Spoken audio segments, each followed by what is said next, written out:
Malakayang issue na kinasasangkutan ni Pedring at Viancy Batalero, isang kilalang personalidad sa Kalingap community.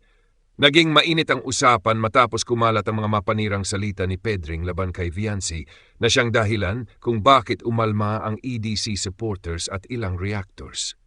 Nagsimula ang video sa isang pagbati ng vlogger sa lahat ng kanyang viewers, lalo na sa mga EDC supporters, OFW, silent viewers at iba't ibang grupo tulad ng Team Kalingap Reactor Part Karepa. Binanggit din niya ang pagpapahalaga sa mga tumutulong tulad ni Kuya Val Santos Matubang, Edna Vlogs, Kalingap Rob, Madam Jackie Tapia at iba pa na patuloy na nagbibigay ng tulong sa mahihirap. Ang pinakapunto ng vlog ay ang pangiinsulto umano ni Pedring kay Viancy.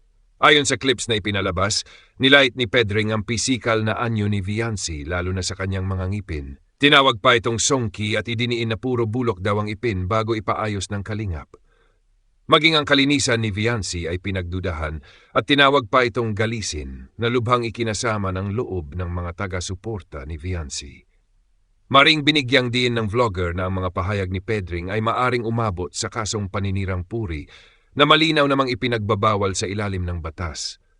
Ipinaalala niya kay Pedring na sa ilalim ng batas ng Pilipinas, hindi basta-basta maaring manira ng puri ng isang tao lalo na sa social media. Pinanindigan ng vlogger na dapat matutong rumespeto si Pedring sa kapwa lalo na't walang perpektong tao. Nagkaroon din ng pagbabalik-tanaw sa naging buhay ni Viancy bago siya mapasama sa Kalingap. Pinakita sa isang lumang clip kung paano namumuhay si Viancy noon, isang simpleng estudyante na nagsusumikap sa pamamagitan ng paglalabada upang matustusan ang kanyang pag-aaral. Ipinakita na likas na mabait at maganda si Viancy noon pa man.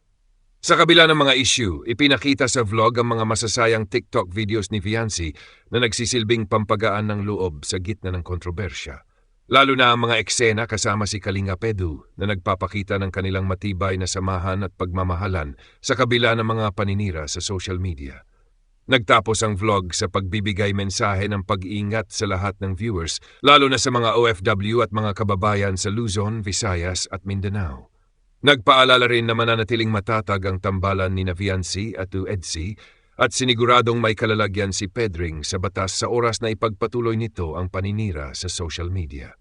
Ang vlog ay isang paalala ng pagkakaisa sa Kalingap community at pagpapatuloy ng kabutihan sa kabila ng mga issue at kontrobersya.